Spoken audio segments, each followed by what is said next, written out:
તો શ્રી ઘનશ્યામ મહારાજની જય. તો ભક્તો, આપણી આ ચેનલમાં તમારું સ્વાગત છે. આજે આપણે શિક્ષાપત્રીના શ્લોકની કથા સાંભળવાની છે. તો આ કથા પૂરેપૂરી સાંભળજો, જેથી આપણને પૂરા પુણ્યની પ્રાપ્તિ થાય. શ્લોક 30 થી 35.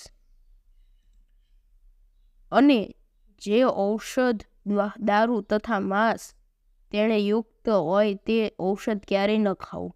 અને વળી જે વેદના આચરણને જાણતા ન હોય તે વેદ આપવું, જે ઔષધ તેણે તે પણ ક્યારેય ન ખાવું. શ્લોક 32.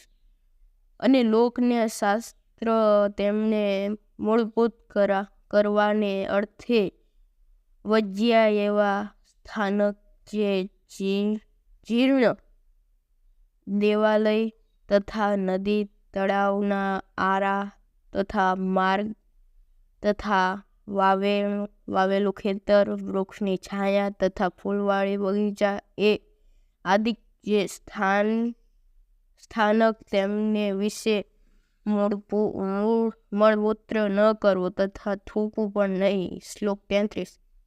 અને 4 માર્ગે કરીને બેસવું પણ નહીં, અને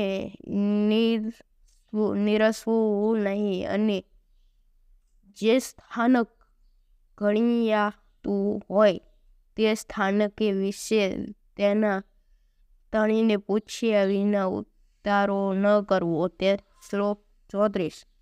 અમે અમારા સત્સંગીને જે પુરુષ માત્ર તેમણે બાઈ માણસના મુખ થકી જ્ઞાત વાર્તા ન સાંભળવી, અને સ્ત્રીઓ સાથે વિવાદ ન કરવો, તથા રાજા સંગાથે તથા રાજાના માણસ સંગાથે વિવાદ ન કરવો.